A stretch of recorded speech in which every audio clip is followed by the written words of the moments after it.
Okay, Chair, we are now live on YouTube, so I'll hand over to you to start. Right. Thank you, Sarah. Good morning and welcome to the meeting of the Placemaking in Exmouth Town and Seafront Group on Wednesday, the 31st of July 2024. I am your Chair, Councillor Nick Hookway. I would also like to welcome anyone watching the meeting via the live streaming. May I remind colleagues that the code applies throughout this meeting. We also reserve the right to remove and disconnect any participant who is disrupting by whatever means. Please turn any telephone devices off or to silent. In the event of a break in the internet connection, please bear with us as we try to reconnect. After 15 minutes, if we're not able to reconnect, we consider this meeting adjourned and reconvene at a later date. Should you wish to comment, please raise your electronic hand and wait to be called. We will now start the meeting by doing a roll call of committee members here present.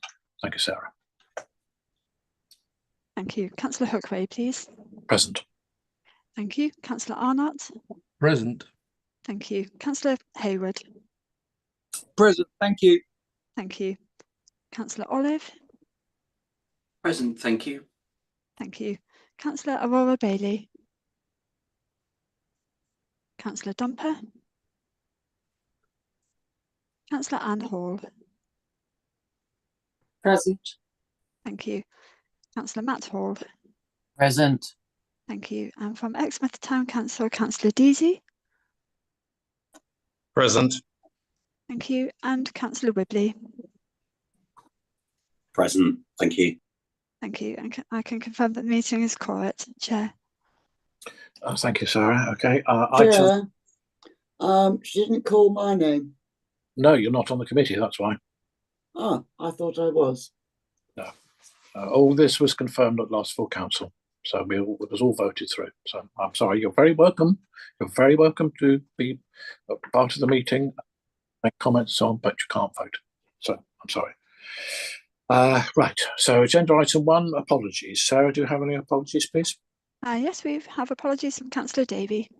Thank you. Right. Okay, agenda item 2, minutes of the previous meeting held on the 23rd of January 2024, pages 3 to 5 of your agenda pack. Do any members of the committee have comments on the minutes of the previous meeting held on the 23rd of January 2024?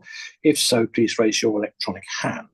If there are no hands raised, I will take it that you're happy that the minutes are received and noted.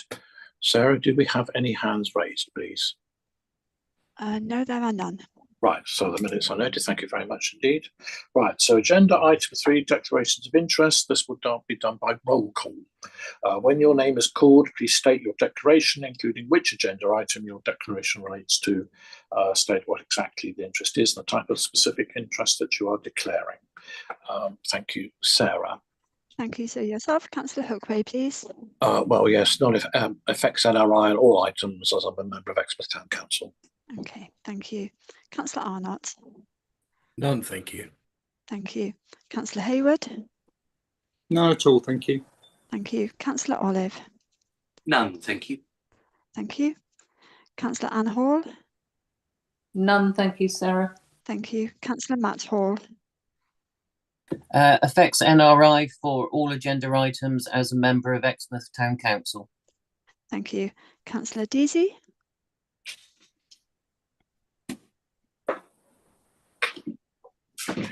Councillor Deasy.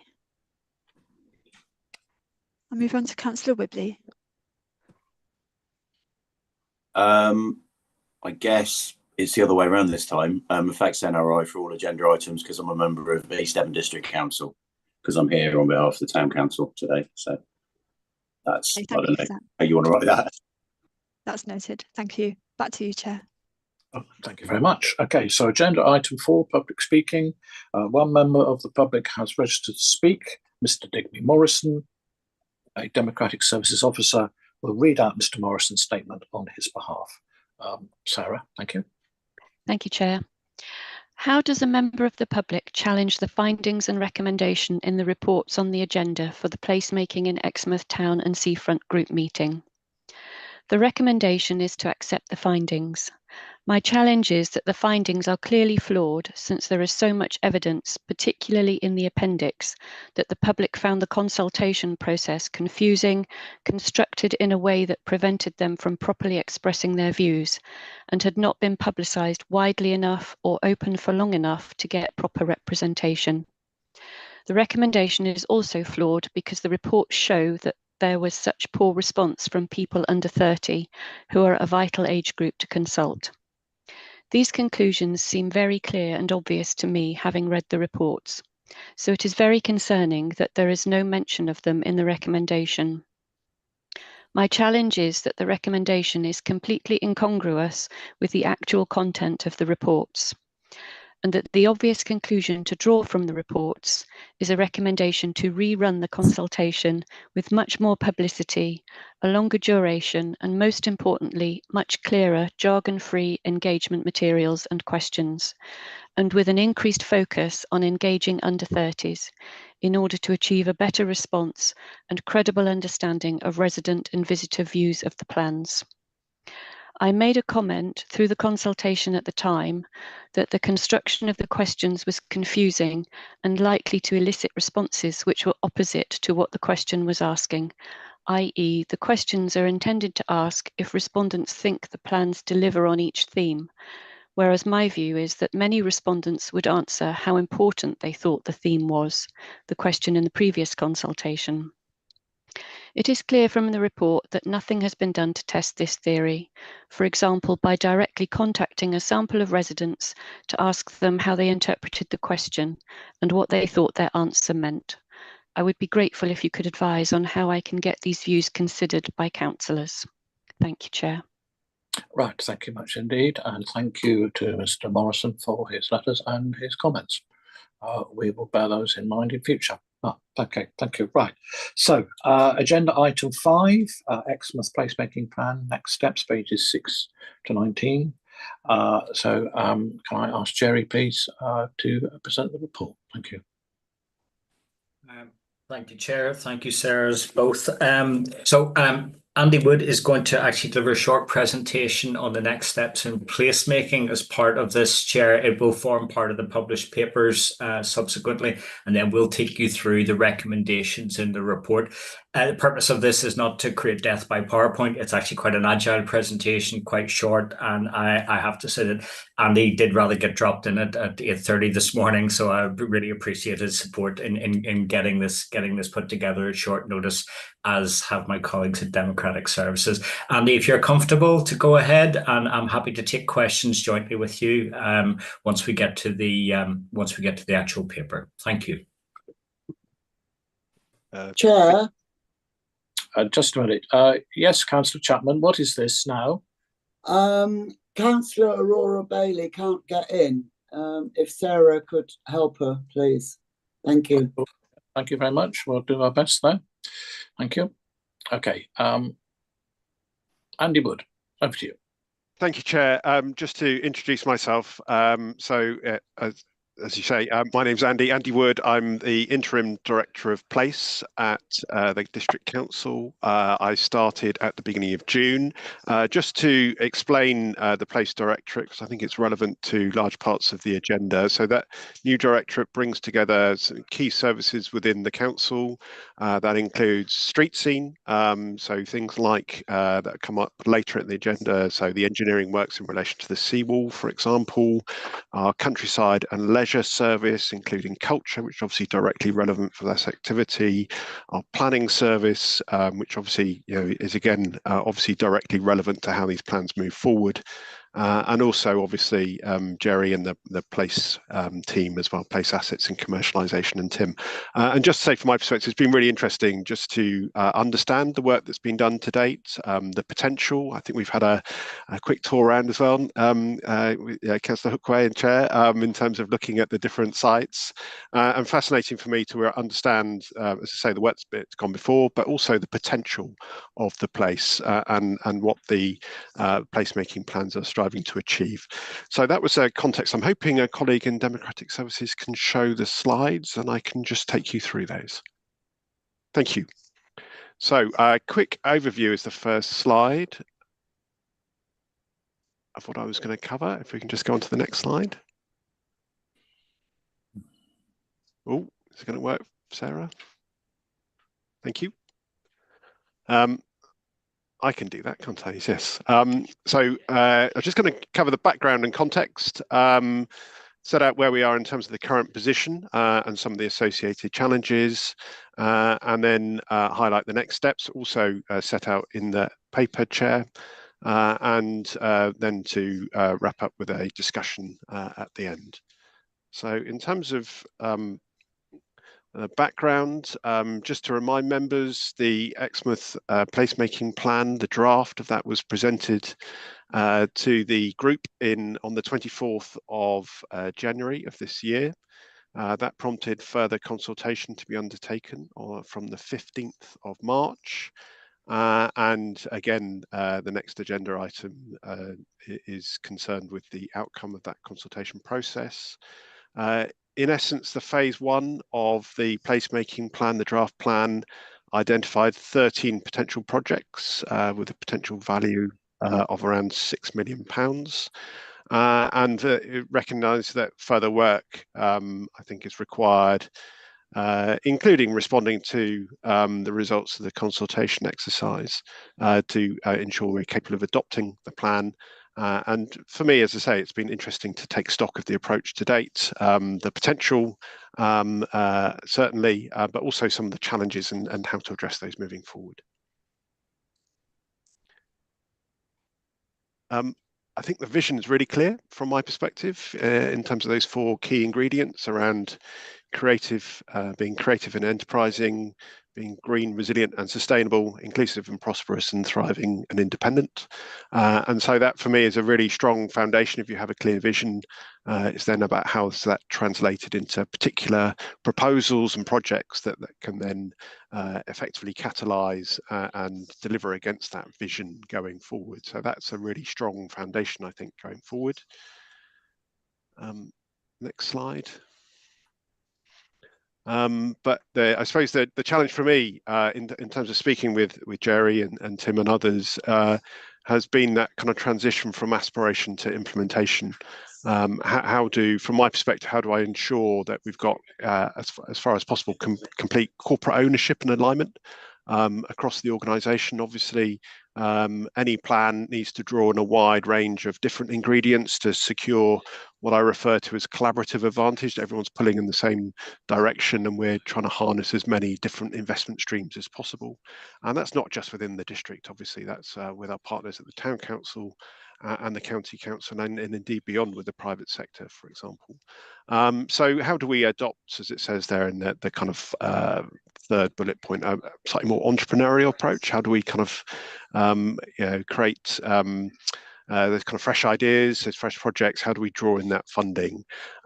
Is for me kind of the essence of taking a look at a kind of stock take of how we move forward. Thank you. So in the report, you'll see there's some proposals around how we take what has been published to date as the draft plan and how we refine that going forward in terms of getting to a plan that hopefully can be endorsed not just by the District Council, but also by the County Council and the Town Council as well. So you'd have hopefully a document that has the 3 logos very clearly demonstrated on the front page of that adopted document. Alongside that, and I'll come back to an example of this, having a very clear implementation plan such that you are confident as members that you've got oversight on those key proposals. There's a kind of risk rating that goes with those, and you're able to see at a glance almost how progress is being made. And that's part of ensuring that kind of robust programme management arrangement is in place as well. And a key ingredient of that, from my perspective, being around transparency, but also accountability. So, as I say, you can see exactly what's being moved forward and who's accountable for doing that as well. It's something I refer to as the drumbeat of delivery in terms of making sure that there's a clear passage of progress over time. And you can be assured that if things are going to plan, that's very clear, but equally you can be aware of perhaps if there's challenges, specific risks, and how those are being addressed as well. This is an example from, if you like, the equivalent group for Cranbrook, the Cranbrook Placemaking group. It was reconstituted recently, but it has an implementation plan. It seeks to set out, very simply, what the individual projects are, what they're about, where the funding's coming from, and crucially, who's leading those. And you can see there's a RAG status, so RAG, red, amber, green. And whether those are proceeding at pace, which would be green, whether they're at risk, which would be red, or somewhere in between, because there's some specific challenges that need to be addressed. And you can see 3 amber projects there that are all progressing, but clearly ones that members of the board, members of the group need to be aware of and alive to some of the challenges inherent with those. So from my perspective, using an equivalent template would hopefully give yourselves and members of the group kind of visibility and oversight of those specific projects as they move forward. In terms of program management, again, just setting out how the kind of overall functioning of how that would work, bringing in alongside this group the subgroup that I think has been mentioned previously, but also making sure we have the relevant officer capacity marshaled underneath that to ensure traction on your priorities, making sure you're confident that those projects are moving forward at pace. I was going to come back to the concept of quick wins. I think it's a bit of a paradox that sometimes quick wins take a large amount of time and effort to get going. And so making sure that we do get that traction and that capacity in place, as well as engaging wider stakeholders as well. So just trying to chart that out on a page, making sure those relationships, including with the county council, the town council, are clear as well. And just to pick up on the kind of drumbeat of delivery, something that's picked up in the papers and the reports around how do we get those kind of quick wins? Well, we do have funding from SPF, Shared Prosperity Fund currently. That all needs to be deployed during the balance of this financial year. Potential design briefs and feasibility work for the Beach Gardens and Queen's Drive space area. How does that look at different kind of design concepts? How do we create that environment and give confidence for wider investment as well, including, as it says, they're empowering existing or new commercial tenants to invest. And that's the type of thing that I think we can move forward very quickly, and some, okay, relatively small maybe, but quick wins on the ground delivery, that expansion space for the rowing club, but also that kind of making sure that some of the public realm and the relationship there with the RNLI building in Budgeons is also sorted out as well. So I think some areas there that have the funding, a very clear route forward, and can be progressed at pace and reported back to the group. So in terms of way forward, you can see the kind of overarching kind of program management work. Very keen that we, from my perspective, in terms of, as I say, the new kind of place directorate, we draw our expertise, our capacity as a council, but also more widely to help. It shouldn't just rest in terms of the responsibility here for moving forward just on Jerry's shoulder. From an officer perspective, it's about making sure we build a broader church, if you like, of folk who can help bring that capacity, put the kind of shoulder to the wheel to help move things forward. I think there is some further work required to get to a final version of the placemaking plan, and one that's capable of coming forward, not just, as I say, to the district council, but to the county council and the town council as well for endorsement and adoption. And you can see there's a recommendation around further work and commissioning of WSP, the consultancy in that respect. Clearly, there's further workshops required and engagement in that respect. Workshops probably the best way to do that because they're quite intense, it's quite interactive, and it allows a kind of richness of engagement from my perspective in that respect as well. And those would need to be scheduled as part of that further work. And if we get to a plan that hopefully everyone is comfortable with and content with, but absolutely want to see delivered as well, making sure you've got that oversight around the implementation and how that moves forward. So I think the final slide is just around just thinking about where we could be by the end of this year if we get all those things to happen. And that's very much from my perspective around getting to that, getting to the adoption of a refined placemaking plan, as it says there in the first bullet point, making sure we've got a very clear idea of those quick wins, making sure we're have done the work to make sure they are quickly delivered as well. Equally, in terms of securing wider resources, how widely we draw from that respect, making sure that, as I say, we'll come back to in the later papers, but there are a number of different streams of activity that we need to harness here, I think, as well as look at external partners. Mentioned there the Arts Council, for example, who know in the past have been interested in, if you like, the culture-led regeneration proposals in Exmouth and how they can help support those going forward. Very keen to rekindle that. I know colleagues are to rekindle that kind of conversation as well. And also, obviously, we've seen a change in government. Obviously, I think everyone's clear that there's not going to be a fountain of new money coming forward, but there may be new opportunities. There's definitely things that we're looking at around leisure, for example. We would need to make sure that when we take a decision, it's cast within how we are seeking to also achieve our wider placemaking strategy as well going forward. So hopefully, Chair, that gives a kind of overview and some context for this specific report. Thank you. Yes, thank you very much indeed. Okay, right. Can we? I can't get. Oh, that's better. Right. Okay. So first of all, we'll go to comments outside the committee. I can't see anybody else outside the committee. There's one hand which I've got, which is from Exmouth Town Mayor, Councillor Whibley. Joe, welcome. Hi there. I'd like to qualify this by saying that I am speaking very much as a town council representative. Andy, thanks for your presentation.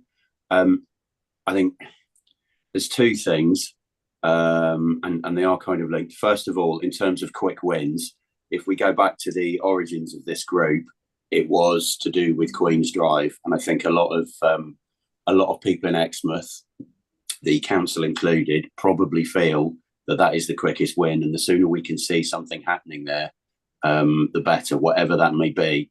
And I realise there's a greater focus. There's a kind of wider, less focused placemaking plan, but I do think in order to, I don't know if this is fair, but in order to maintain the credibility of this process, something like that has to be one of those quick, easy wins. And linked to that, when you speak about the collaborative process and getting all three logos, for example, on the on the documents, in terms of the town council, I think you have quite a long way to go amongst the councillor body. This is me looking at them. This is not my opinion necessarily, although I do share some of their concerns. I think there's some convincing to do, and I think they've not quite bought into what it's about. They see the placemaking plan and they see some of the specific projects with some of the specific places, and it's like they've come from nowhere, and they have no link to what's going on in the town at the minute, and they're using spaces that are currently used for other things. And I don't think there's quite an understanding of the fact that this is many years on, for example. So I guess I'd like to invite, officers, whoever you deem to be suitable, to come and speak to us face to face. Maybe have a meeting where this can be sort of clearly explained, because I don't think at this point that full buy-in from the town council would necessarily happen. I am assuming it's just the vibe that I get. Okay, thanks, Chair. Okay, thanks very much. Next, we've got from the committee, Councillor Graham Deasy. Graham. Thank you, Chair. Can I just support really everything Joe said? I was making notes during the previous presentation, and I share a number of the same concerns. That again, we've got a consultation likely to be presented to us almost as a fait accompli, and that we are spending time, if you like, criticising it or trying to take it apart or trying to make further suggestions, instead of being involved very much at the developmental stage. And I think as the town council, and in fact on behalf of residents, I don't feel that the consultations that have taken place have been of great quality in terms of being able to give feedback. I agreed with many of the comments that the public speaker gave, Mr. Morrison, at the beginning, and I would like councillors please to take account of what Mr. Morrison said regarding the ambiguity of questions from the consultation. And I think, as Councillor Whibley has said, and I do support him in that we want far greater involvement to get far greater understanding. Thank you, Chair. Okay, thank you very much. Right, okay. Next is right. Councillor Faithful, you've had your hand up sometime, but you're not on the committee. But nevertheless, that's over to you. Well, thank you for allowing me to speak. I did try to get in, but I didn't get my hand up in time. I'm not sure if I've missed something, but I was under the impression from the consultation that the public were not impressed, or they didn't seem to want what we're offering. And I'm a little bit puzzled where that's leaving us. Where are we going with this? That's what I'm sort of questioning. Thank you, Chair. Okay, thank you very much. Yes, it is a very ambitious plan, and it does cover over 10 years, which is something that's quite new to Exmouth. So I think we'd have to perhaps explain and cooperate and listen to what people have to say, and then try to convince them that what we've got is a valid, workable plan. So, Councillor Dumper, Tim. Yeah, sorry. Thank you, Chair. I was just getting myself unmuted. I bring not only my own comments, but Councillor Ollie Davies' comments, because he was an apology today, and he left a message with me last night to tell me what he thought. So I'll outline what Ollie had to say, and then I'll go on to anything different from me. First of all, I mean, the consultation has been mentioned 2 or 3 times, including by our Mayor, Councillor Joe Whibley. There did seem to be, among members of the public who commented, some negativity, and we've noticed that before on various consultations that have occurred. Ollie wasn't very happy with the reuse of the pavilion. He wasn't convinced by multi-storey car parking provision, and he also felt, in relation to the consultation, that there should be some face-to-face consultation as well as the online version.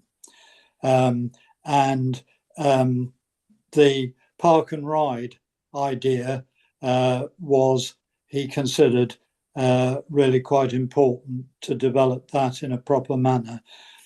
As far as I'm concerned, yes, I agree with what Ollie has said in terms of the consultation, and Joe, I think, makes a proposal to go forward with that and try and engage people in town and councillors in town with what we're doing. Now, that shouldn't be too difficult, because we're bearing in mind we have 12 dual-hatted district and town councillors actually on the town council. So that's more or less half of us are on there. So we should be able to get some strain.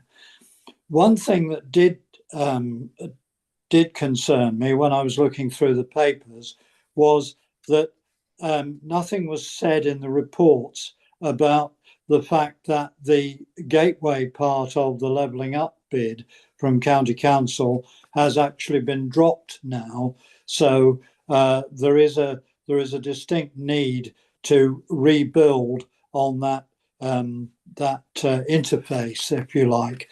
And what I would say is that transport is absolutely key to how we go about our process from here on in. And I would, some district councillors on here will have heard me say this so many times, I sound like a stuck record, but early talking with county council officers is vital in this. And I've said this to county council officers as well. So I do want to make that point yet again. And I think now the Gateway programme has been dropped, whatever we think about that, I personally thought there were some very valuable ideas, but we didn't take forward our transport interchange.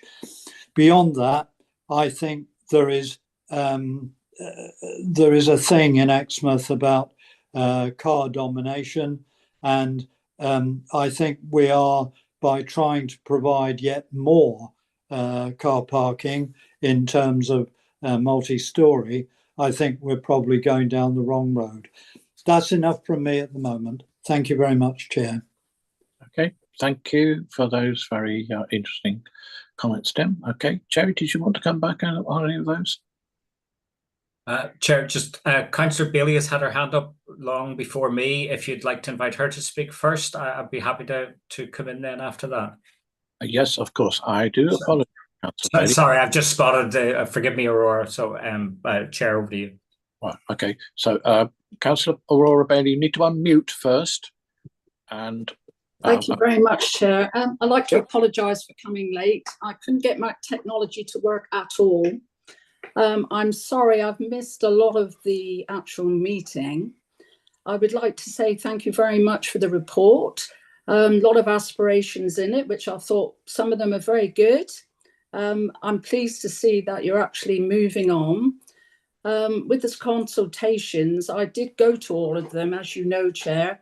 And obviously, I'm so pleased to be back on this actual committee, because I'm passionate about this committee. And I agree with Councillor Ripley and Councillor Deasley and Dumper. We're all Exmouth Town councillors, and we can see what we'd like in Exmouth. And obviously, there's a lot to do. I understand that. Obviously, can I just mention, because I've missed the meeting, may I just ask, please, Chair, the dinosaur park, is there going to be any chance of it being refreshed and extended at all? And also the Harbourview Cafe, can you tell me what's happening with that, and the Coast Watch Tower? And then, I'm sorry, I'll pick up the rest of the meeting on recording. Thank you very much, Chair. Thank you, Jerry. okay, thank you very much indeed, Councillor Aurora Bailey. I can tell you that the questions about the dinosaur park will come up. A part of it comes in one of the development briefs, and also it comes up as the final item, agenda item, of the sort of as an update. There is no news I can give you about the Harbourview Cafe. The main part of the Coast Watch Tower, as you know, they've conducted some repairs, some waterproofing. That was why the scaffolding was there. But again, there is no substantive news to give you about either Harbourview or the Coast Watch Tower. Right, okay. Right, do we have any other hands up? We don't, Chair, but can I just interject and ask if Councillors Dumper and Councillor Aurora Bailey have any interests to declare, please? No, I don't. Thank you very much, Sarah. Thank you. Thank you for asking. Tim, did you have anything to declare? Yeah, yes, like other town councillors, NRI affects town council member at Exmouth. Thank you, Councillor Dumper. Councillor Bailey, can I just check, are you also an Exmouth town councillor? Yes, I am, Sarah, yes. Okay, I'll note that in the minutes as well, if that's okay. Thank you very much. Thank you. Thank you. Right, okay. Jerry, you want to come back? Councillor Anne Hall has a hand up there, Chair, if you wanted to, before the member, more priority than me. I'm sorry, I didn't see that one. Okay, Councillor Hall, Anne, thank you. Thank you, Chair, and thank you, Jerry. Just following on from Councillor Dumper's comments about the Gateway project, I think we do need to re-evaluate the connection with the train station, because that will have an impact. Say signage, controlled pedestrian crossings, that needs to be looked at in the bigger picture, I think, now, if the Gateway project is not going ahead. And one key thing which comes out when you talk to people is about the cycle lanes being separate to the walkways. I really think that is a key issue which we need to look at and address as soon as we possibly can, along with the Queen's Drive bit. But I do think that should be a priority as well. Thank you. Okay, thank you, Councillor Anne Hall. Councillor Matt Hall, you have your hand up. Matt? Thanks, Chair. It's just following on some of the comments from colleagues on this call, and having spoken to some residents recently about this. I mean, it is, I think, really good that much of this set of discussions and the report is out in the public domain. But I think there is still a feeling amongst many residents in Exmouth that the council is looking to do things to Exmouth rather than for Exmouth. And there is just as well a rising concern that actually some of the things which are being touted as priorities are not quite the priorities that many residents feel need to be at the top of the list. So I just think there perhaps is a need for us to, on occasions, rethink how we are structuring some of the consultations and have them as more open questions rather than directing people down specific channels. Thank you, Chair. Okay, thank you very much, Matt. Okay, Jerry, do you want to come back in, please? Chair, thanks. Just sort of a quick overview, a quick recap, if I may. The consultation that took place was the third consultation that we have done. The first one we did was a very extensive, which involved face-to-face, independent consultants, online, and public and stakeholder meetings. It was very, very detailed. You'll recall in 2022, we published the outcome of all of that consultation in the interest of transparency, and the group size was far larger than the most recent consultation.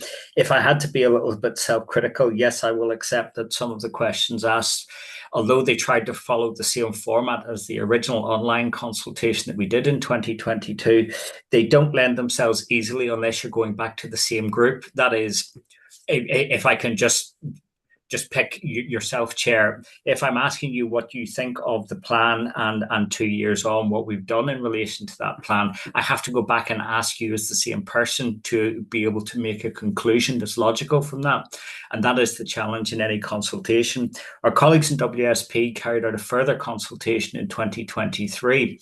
And again, I'm happy to accept the criticism, but the challenge in doing the consultation in 2024 was that members did not have the opportunity to refine the draft plan and to then take that back. It was only the draft plan that was published in January of 2024. And it perhaps should have been the protocol that members should have been given the opportunity with senior officers to refine that. That's one we'll have to just take on the chin. In regard to the content of the consultations, I would also stress that we only removed 2 comments from the original consultation, quite simply because they were offensive and we couldn't publish them.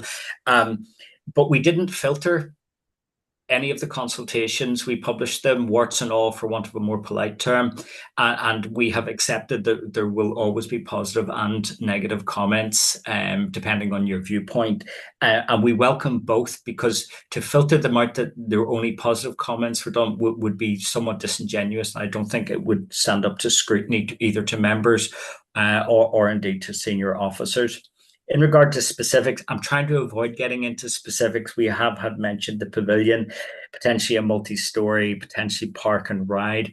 All of these things are aspirational at this point in time. Bear in mind that we have a 30-something-year-old report about the pavilion, which actually, if you read it today and changed the costs in it, the pavilion would still have some quite substantive issues in terms of the fabric of the actual construction itself.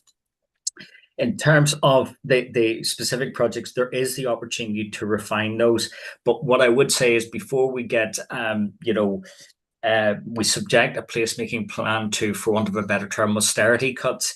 Bear in mind that when governments, and we've just had a change, come and ask us, have you got things that are ready to go? Have you got an approved plan, like an approved construction plan, for example, or approved set of projects within your district?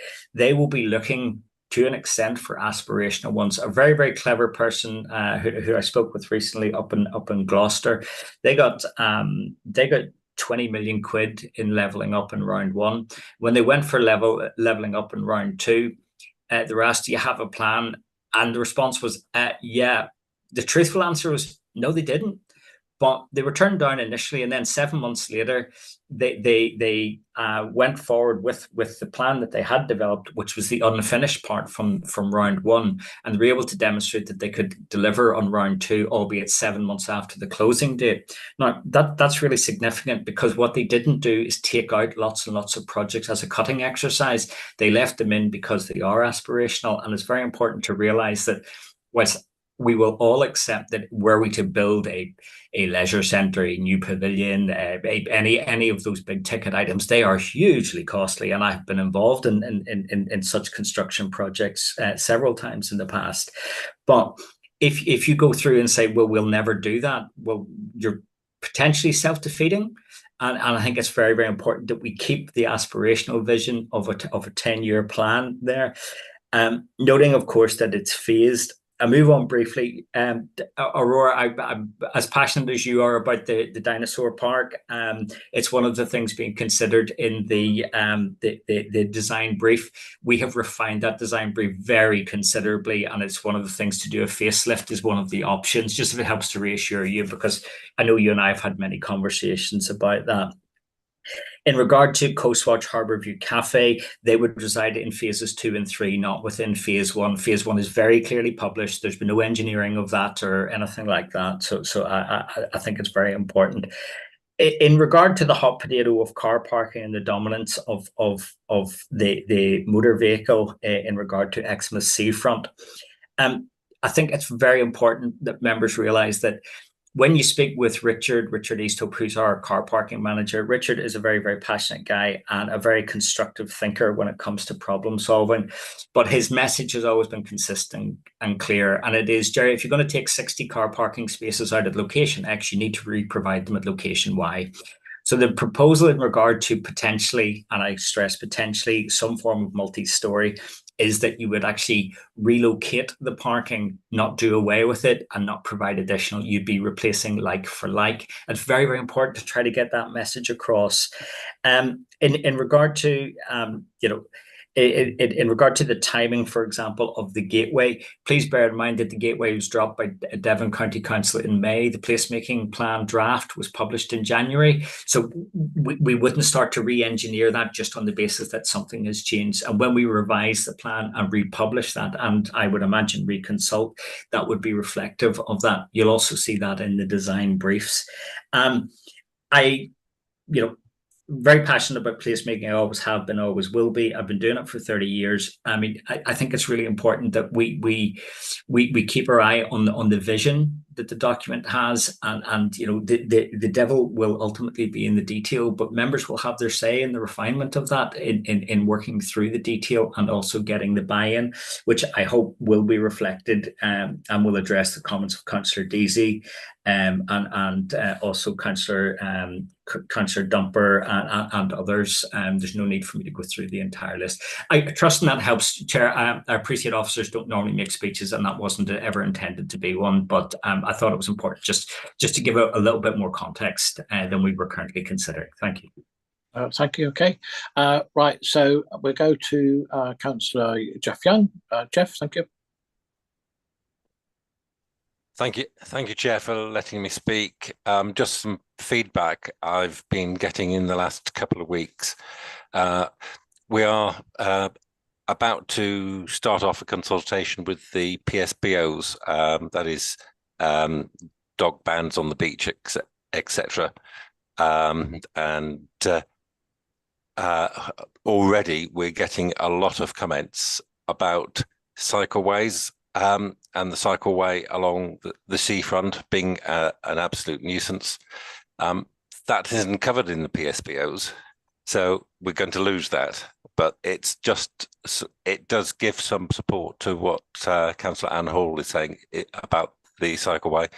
As a cyclist myself, I use it, and yes, it's problematic. But it was interesting that the feedback we've had so far is that cyclists on the seafront is well over the comments that we're getting on dogs on the beach. So I was quite surprised at that. Okay. Okay.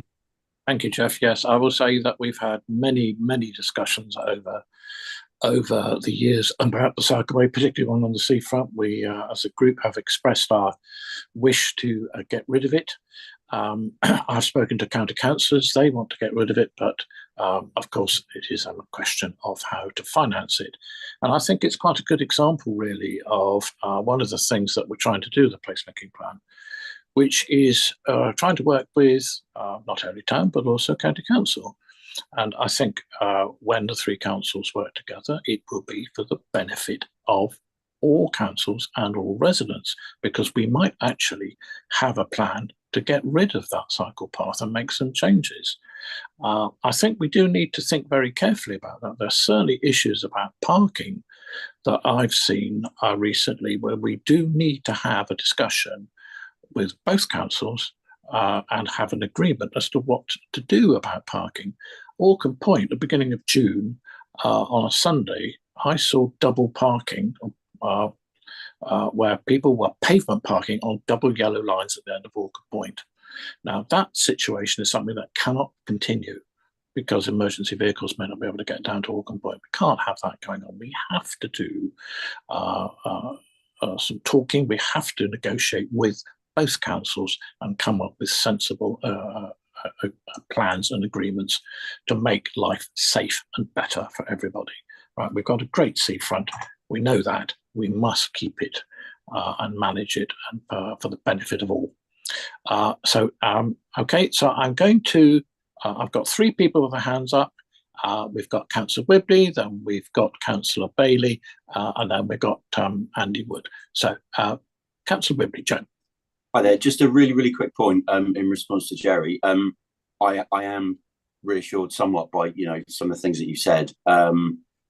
What I would say is, in terms of getting that message across to the public. So we had a situation where, when the draft placemaking plan was released into the public domain, the first thing that I saw about it, outside of involvement with these meetings, was an online newspaper article where there was no context, there was no, there was no sort of wider picture, and some of the things that you just said about it being a 10-year plan, and some of the things are feasible, some of them aren't. It's a wish list. So if I could just urge everybody involved in this process, if we get into a point where something like that's going to appear, can we have a press release ready so that it's clearly explained? And because I don't know if it was me that didn't see it, but that contributed to the feeling that a lot of residents had about something being imposed on them rather than shown to them.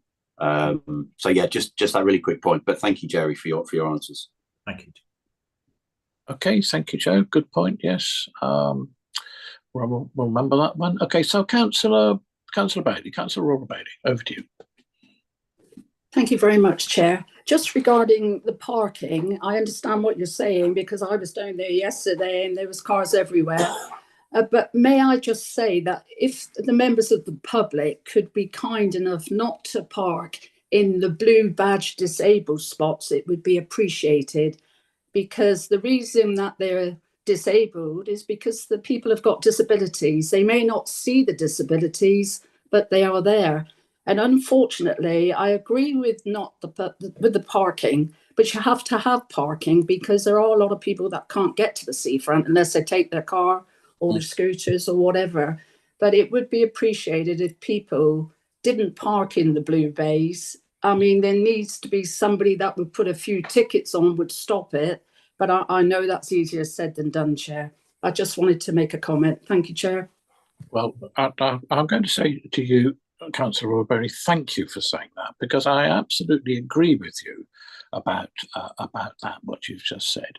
And this, in a way, just illustrates the point that I was making. We do need to have a discussion about parking, disabled parking and provision and so on. And the placemaking plan is the place to do it. And this is why it is so important that we have a joint meeting with us, the county council and the town council. We have an agreement, and that the three councils endorse the plan. I absolutely take on board that some of the ideas on the plan are quite radical, but nevertheless, as Jerry Mills has said, you've got to have a plan. I will also say quite categorically that this is not going to be a plan that is going to be set in stone. It will be a living plan. It has to be a living plan. It has to adapt to circumstances the same as any other plan, but it has to be there. We have to have an idea of where we're going and what we're going to be thinking about.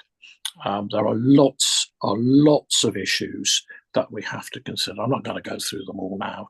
That would be off the agenda. But there are many issues that we have to consider. And I've always said about the pavilion. You know, pavilion's an old building. We've got to maintain it. But we could have something better. If we have something better, where would we put it? We have to think about these things. I know Exmouth people of old don't like things being changed. Right, that's a feature of Exmouth. But nevertheless, we do need to put forward some quite sensible ideas, strange though they may seem, so that people can see where we are thinking about and the reason behind it. Okay, that's enough from me. Andy, over to you. Thank you, Chair. So I think for me, there's a very strong theme around engagement here, and hopefully that is reflected also in the recommendations. Deliberately tried to, if you like, engineer in greater opportunity for increased engagement, both with members through the subgroup at an officer level as well, but also with stakeholders in order to bring, to help shape and improve those proposals going forward.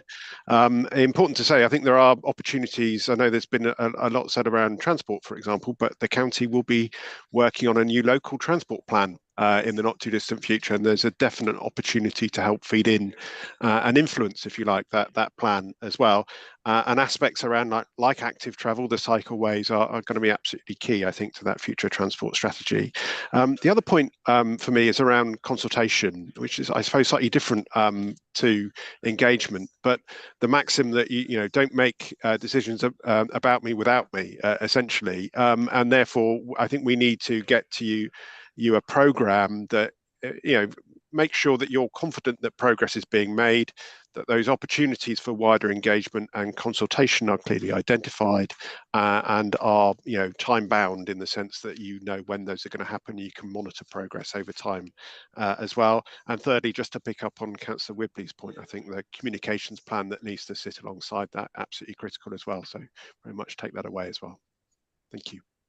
Okay, thank you very much indeed, Andy, for that. That's very reassuring. Right, okay, so I don't see any other hands up. Now, we do have a recommendation to council.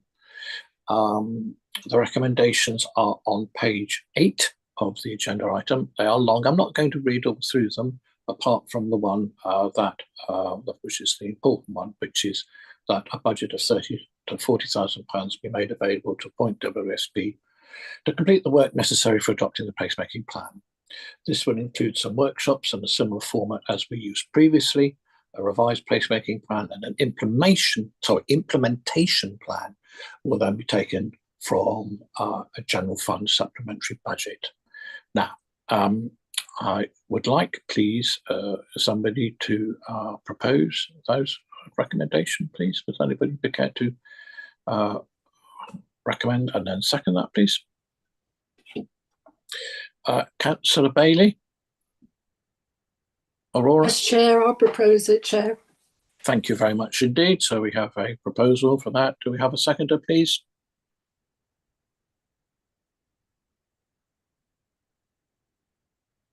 Councillor Matt Hall, Chair. Oh, sorry, are you seconding, Matt? I am, Chair, yes. Right, thank you. Okay, now. So there are no further hands up wishing to comment. So Sarah, would you please take us to the vote, please? Yes, thank you, Chair. So if members could please vote using their green ticks to vote in favour, or your red crosses to vote against, or raise your electronic hand, please, to abstain.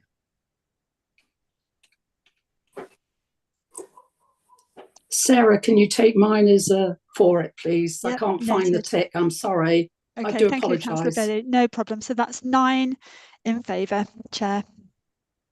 Thank you very much indeed. Thank you, members. Right, so moving on then to agenda item 7.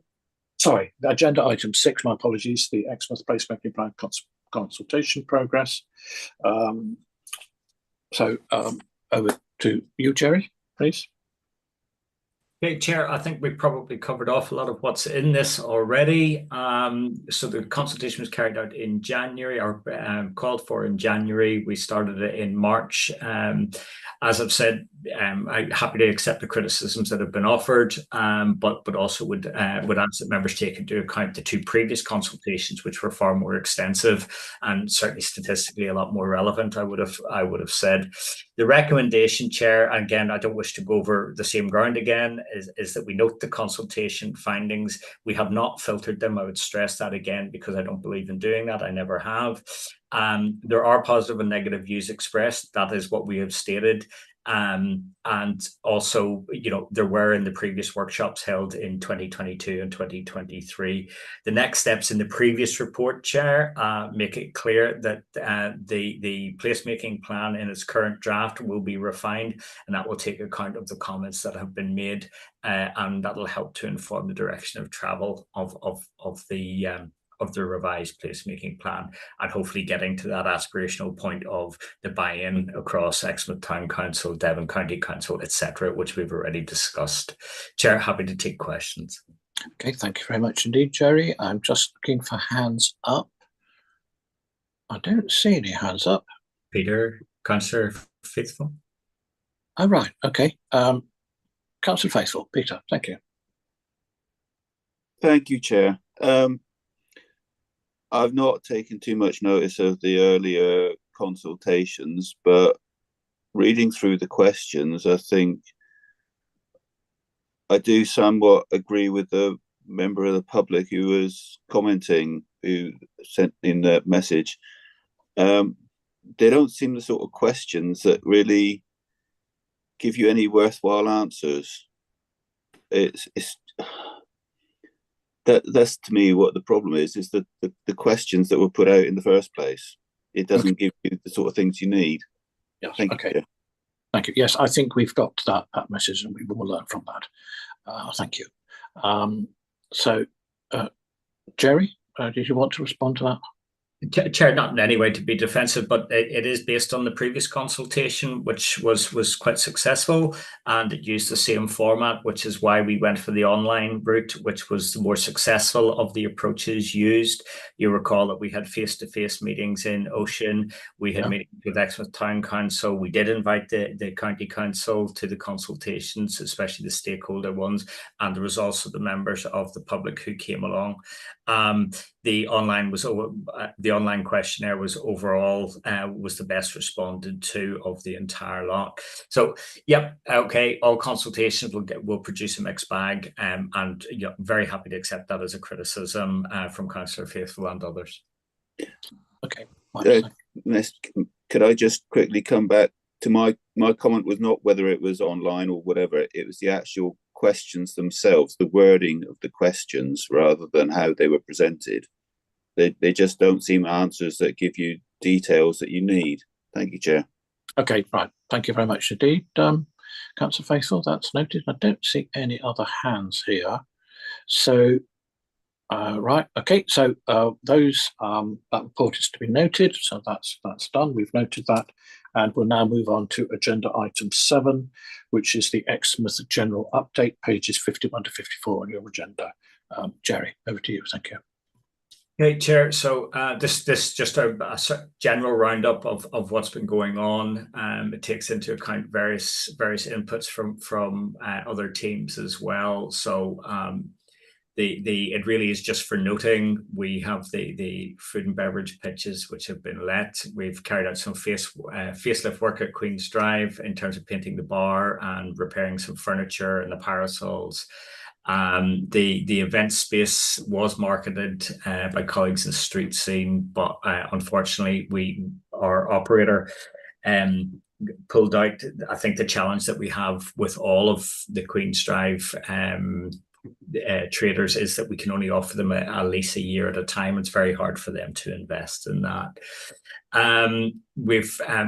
We have spoken to the traders. They have booked 24 events in what we call the traders area, which is the area in front of the little food huts. And we've offered them an incentive to try and get that to happen. There have been some very, very good events, and the traders have agreed to bring forward a summary of those towards the end of the season when we normally do a roundup.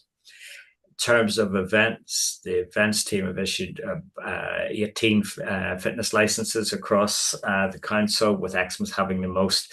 There's been other events such as beach rugby, netball. Again, credit to the events team. I do not have a hand in these events. I don't think I could manage that as well. We had Exmouth Pride, which is the biggest festival this year, which is a really welcome development. We had the Exmouth Festival, which again was extremely popular, and I believe it was well received. We've had local band performances.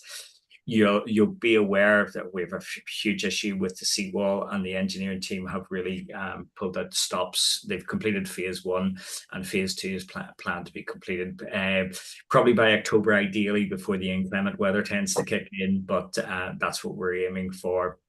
The beach management plan is undergoing development and has been consulted on extensively.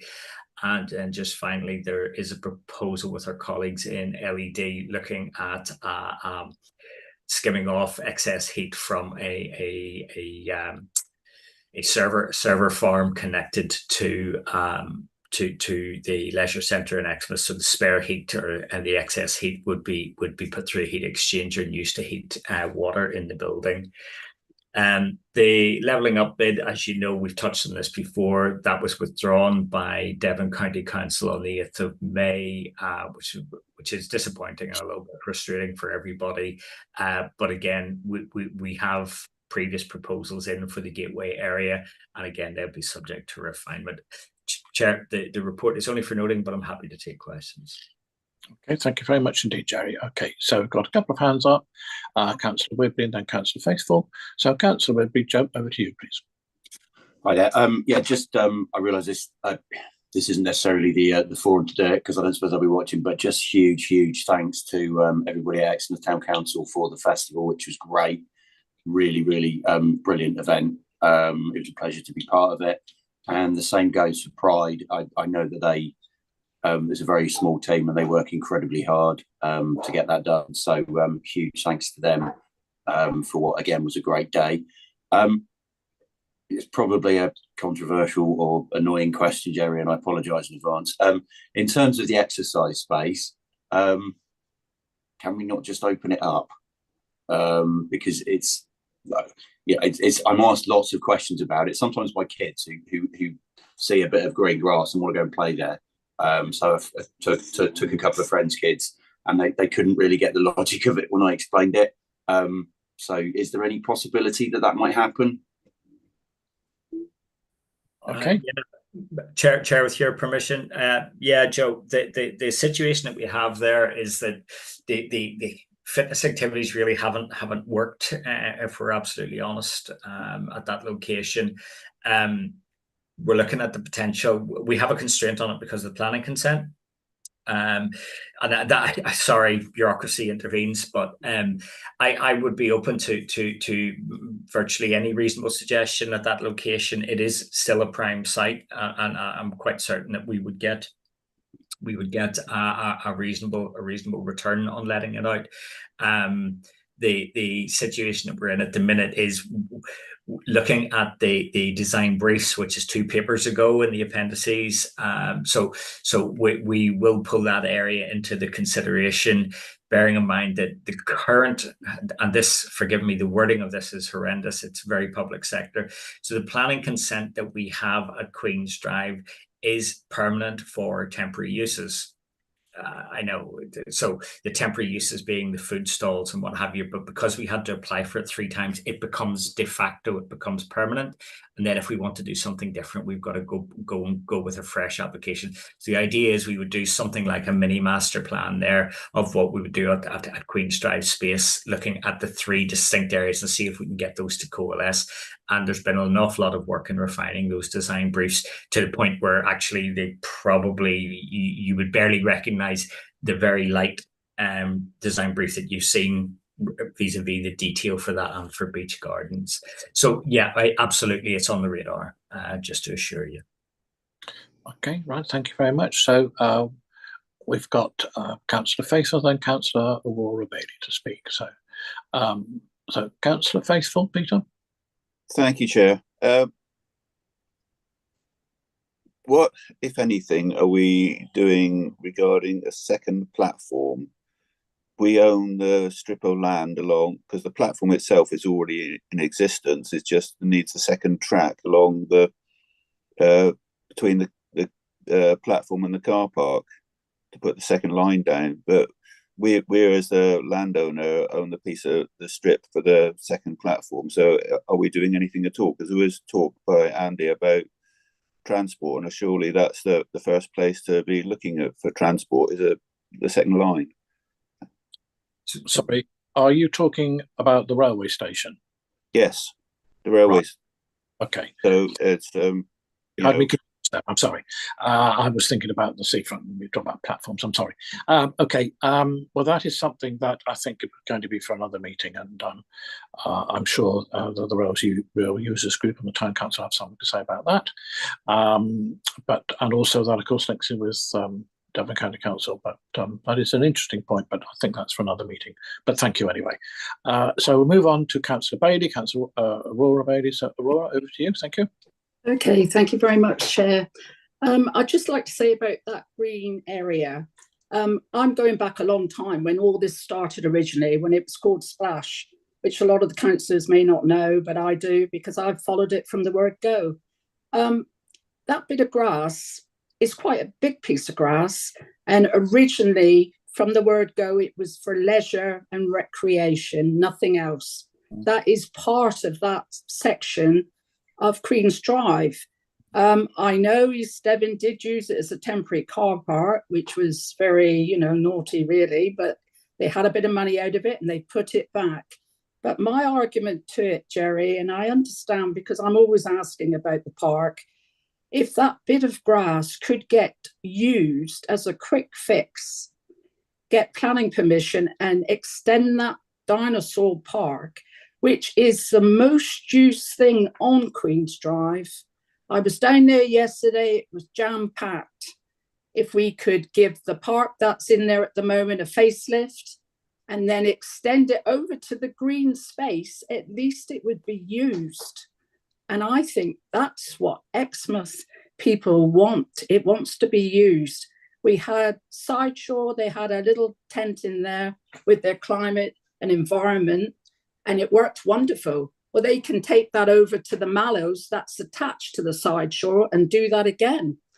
But that grass area is just empty. It would be lovely to extend the park so that more people could use it. And I think that would be a quick fix. Thank you, Chair. Okay, thank you very much. Jerry, did you want to come back there? Just briefly, Chair, for me. There are two entrances into the events space. One runs between what we call the fitness area and the children's play park, or the dinosaur park, and the other one runs down the side of the old lifeboat station. Your regulations in terms of emergency planning, if you're going to run events, is that you need emergency vehicle access, and you normally need a minimum of 2 in case one gets blocked. That would be currently our biggest site constraint. So if we were going to do that, we'd have to configure the access road into the event space at the rear. But that's not in any way presented as a negative. We need to be aware that there are many site constraints there, which on the face of it, if we were to extend the children's park, that would be absolutely fabulous. But we'd need to find a route to get emergency vehicles safely in and out of the event space at the rear. And that would be a requirement because we couldn't operate it otherwise. Okay, thanks, Jerry. That's very important information, but I'm sure if necessary we could find a way around that, and it's certainly a suggestion for the future. Okay, thank you for that, Councillor Bailey. That's good. I don't see any more hands. Everybody seems to be happy with what we've done so far. So that report, go Councillor Deasy, Graham. Yeah, thank you, Chair. Can I just come back and ask Jerry one thing? Jerry, talked about the design brief for the area on Queen's Drive, the grassed area and the area behind, and how much work has been done on putting together a design brief. Can you expand on that, please? Because again, I don't want to go too far down the line and issue a design brief, and we don't know actually what that brief is for. Thank you. Okay, so part of the process in developing a design brief is where we would look in detail, which is outside of WSP's current brief. We would look in detail at site constraints, issues that we know, such as power supply.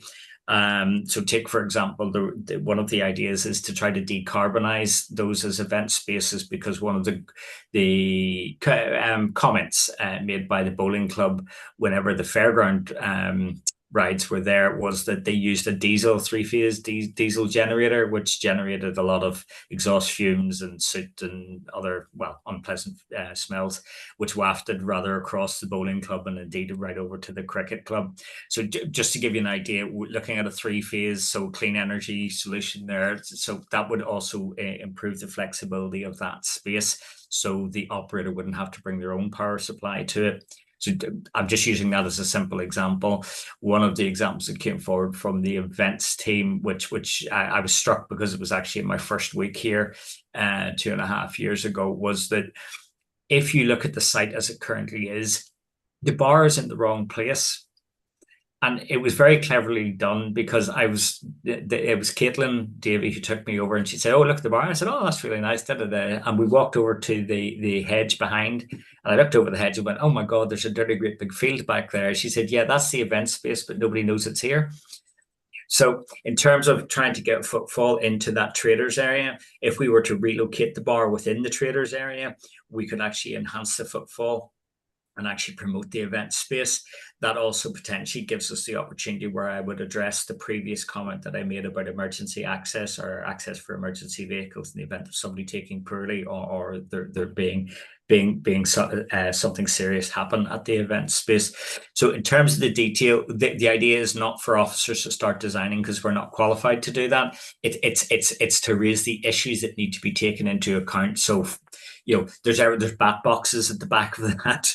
That's the level of detail that we've had to get to, Graham. So it's like all of these things, none of them will be done in isolation, but officers have quite a mental library of issues that need to be bottomed out at those locations. So what we would do is we would commit those to paper, because, forgive me, it's cheaper if officers do it than if we pay a consultant to borrow our watch and then tell us the time with it. So we very much believe in engaging in that ourselves and trying to deliver that as much as possible, because it's far better value for money. We're also aware of many of the local issues, such as the ones that Aurora has raised here, and the various comments that really do influence, you know, the design outcomes there. But again, to stress, I'm not Monty Don, and I'm definitely not Sarah Beanie, and I'm not a designer, so we will leave we will leave the terms of reference that we've developed to be interpreted by the designers, but that will be done and there will be consultation on that, Graham. Thank you. Right. Okay, right. Yes, and also, of course, putting three-phase electric in there adds our support to the Exmouth Festival's move to be a sustainable festival, which is, I think, something that we'd all support in principle. Anyway, I certainly do. Right, so I can't see any further hands, any further comments, so that's good. We've noted, we just need to note that, so that's right. So that now brings our meeting to an end. I would like to thank everyone for their attendance. May I remind everyone that until the supporting officer confirms we're no longer live, your comments will be heard and recorded. Thank you very much indeed.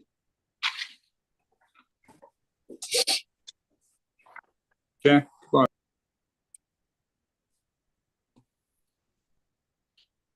Thank you. Thanks, Andy. Thanks, Sarah. Thank you, Nick. Thank you all. Bye-bye. Yes, thank you very much, officer. Thanks, everyone. Bye. Yep.